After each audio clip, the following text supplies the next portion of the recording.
Post ஆஃபீஸில் நீங்கள் ஒரு பார்சலை சென்ட் பண்ணுறீங்க.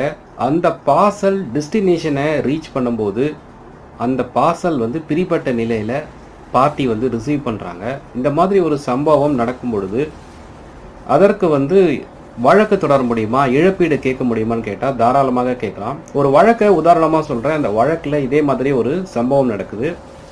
ஸோ அந்த சம்பவம் என்ன, அந்த கேஸோட டீட்டெயில்ஸ் என்ன, அண்ட் தென் வந்து இந்த பிட்டிஷனர் வழக்கை கொண்டு போகும்போது என்ன மாதிரியான இன்ஃபர்மேஷன் கொடுத்துருக்காரு, ஆப்போசிட் பார்ட்டியான போஸ்டல் டிபார்ட்மெண்ட் என்ன சொல்கிறாங்க, ஸோ வழக்கோட அப்சர்வேஷன் என்ன, இதற்கு என்ன மாதிரியான தீர்ப்பு கிடச்சிருக்குன்றத ஷார்ட்டாக பார்க்கலாம்.